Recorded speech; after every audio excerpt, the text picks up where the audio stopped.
जैसे ही सरकार उस जमीन को खाली कराने के लिए आती है तो पत्थरबाजी शुरू हो जाती है। इवन आप कहीं भी देखिए, ये जो पूरा एक पैटर्न है, ये देखिए ऐसा नेटवर्क बना लिया मुसलमानों ने खासकर कि कहीं भी आप उनके जो उन्होंने अवैध कब्जा किया हुआ है वहां जाएंगे तो वो एक कॉल करेंगे और 100 लोग इकट्ठे आ जाएंगे और पत्थर लेके आएंगे घरों पे। मैं बोल रहा हूं कि ड्रोन से आप जो भी मुस्लिम इलाका हो, ड्रोन से एक सर्वे करा लिया जाए, हर घर की छत पे आपको पत्थर मिलेंगे।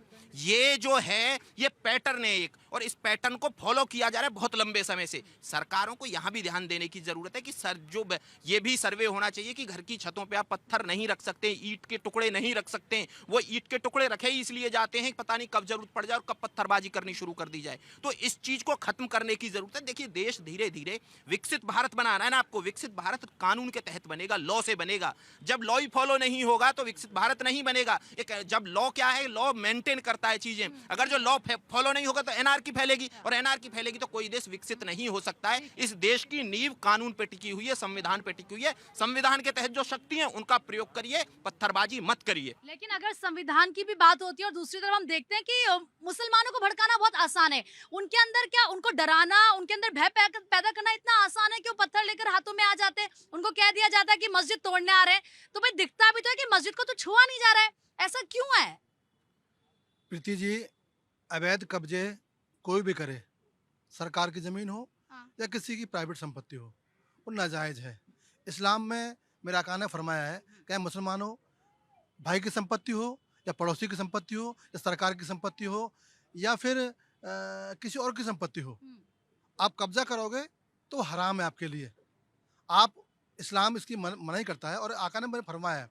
लेकिन आज का जो मुसलमान है वो हमारे आका को, हमारे दीन को ना फॉलो कर कर अपनी इच्छाओं के साथ, अपनी आकांक्षाओं के साथ, अपनी महत्वाकांक्षाओं के साथ में ऐसा काम कर रहा है। चाहे सरकार दोषी हो, चाहे हमारे समाज के लोग भी दोषी हों। हमने रोकना चाहिए था कि नहीं, इस्लाम नहीं कहता कि आप कब्जा करो। मस्जिद बनी है, तामील हुई, अच्छी बात है।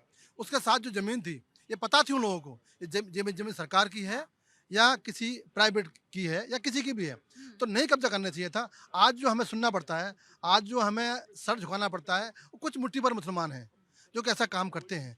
और मैं तो आपके चैनल के माध्यम से कहना चाहता हूँ, ए मुसलमानों, आप नाजायज़ कब्जा करना, पत्थरबाजी करना या फिर उत्पात मचाना बंद करो। कोई देश हमारा है, ये देश हम सब का है। मेरे आका ने कहा है, क्या मुसलमान हो, जिस देश में रहो उस देश से मोहब्बत करो।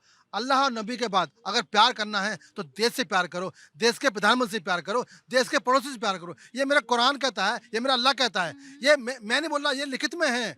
मेरी हदीसें कहती हैं, क्या मुसलमान हो, अल्लाह और नबी के बाद अगर प्यार करना है तो देश से करो और देश के बादशाह से प्यार करो। बादशाह किसी धर्म का हो, कि जाति का हो, तो उस बादशाह से प्यार करो। और पड़ोसी अगर भूखा हो तो अपना नेवाला छून कर उसके मुंह में दे दो। ये हदीसें कहती हैं। आज मुसलमान क्या कर रहा है, मैं खुद शर्मिंदा हूँ।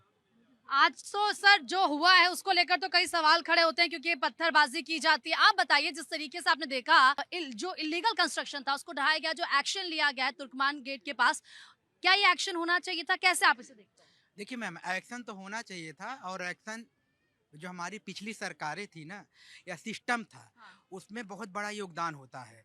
हम ये कहते हैं कि जब कोई चीज़ की अगर स्टार्टिंग हो रही है, बिल्कुल। उस पे नहीं लगाम नहीं लग पाता। वहाँ पे क्या होता है, प्रशासन को पैसे खिलाया गया, किसी डिपार्टमेंट को पैसे खिलाया गया और वहाँ काम हो जाता है। जिसमें हमारी जो पीछे सरकारें थी ना, उनका बहुत बड़ा इसमें खामियाजा मानना पड़ेगा। और जो हमारे देश के माननीय प्रधानमंत्री जी हैं, इसको चेंज करना पड़ेगा उनको। अगर चेंज नहीं करेंगे, जिसमें जो है विकास भारत का नहीं हो पाएगा। नहीं जाते तो हैं एक्शन लेने, तो पत्थरबाजी हो जाती है वहाँ पे। पत्थरबाजी को सह कौन देता है मैम? ये कुछ हमारे चुनिंदा नेता लोग हैं जिनको वोट बैंक की राजनीति चाहिए, जो विपक्ष वाले होते हैं यही सह देते हैं। असह क्यों देते हैं? उन्होंने देखा कि इसमें हमारा 5,000 वोट है, 10,000 वोट है, विपक्ष वाले आ जाएंगे। अभी कल मैं देख रहा था, पिछली साल सरकार किसकी थी यहाँ पे, दिल्ली में आम आदमी पार्टी की सरकार थी, सभी लोग जानते हैं।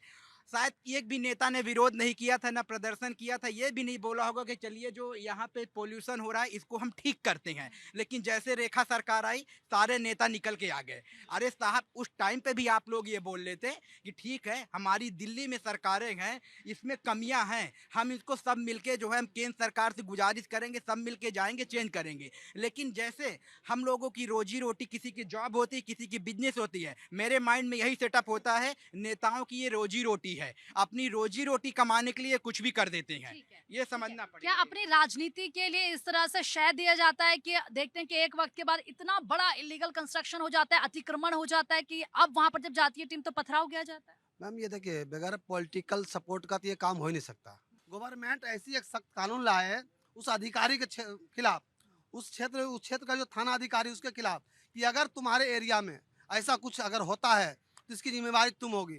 गरीब आदमी देखो क्या होता है, आप अवैध कब्जा, भूमि माफिया क्या करते हैं, कोई आदमी 10 लाख 5 लाख का सस्ता जमीन खरीद लिया, भूमि माफिया तो बेच के निकल गया, फंसता कौन है, गरीब आदमी जो 100 200 500 रुपये करके मजदूर आदमी कमाता है।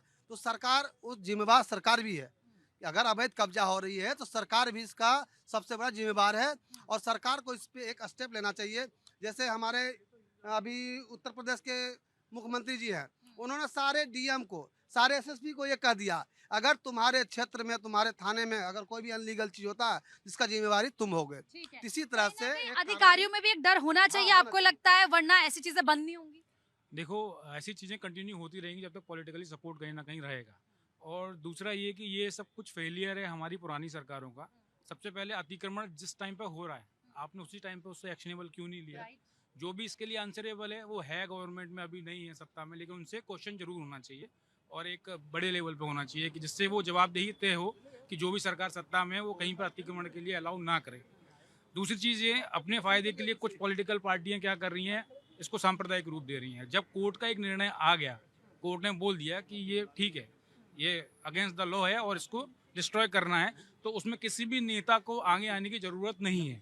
तो वहाँ पे कोर्ट का होना चाहिए, जो रूल है मतलब उस सब पे- सबको एक साथ आना चाहिए, चाहे वो कोई सी भी पॉलिटिकल पार्टी हो, जब ऐसा एक्शन होता है। बिल्कुल सबको साथ आना चाहिए मैम। और रही ये पत्थरबाजी की बात, 400 साल पुराना मंदिर तोड़ दिया हिंदुओं ने, कौन से पत्थर चलाए, कोई पत्थर नहीं चलाए। और कहाँ पर? यहीं चांदनी चौक में, ठीक है, उसके बाद भी पत्थर नहीं चलाए, कभी नहीं होता। एक कम्युनिटी को ही पत्थर उठाने की क्या जरूरत पड़ती है, महिलाएं बच्चे सब उसमें पत्थर उठाते हैं, क्यों भाई? ये भी तो देश सवाल पूछेगा ना।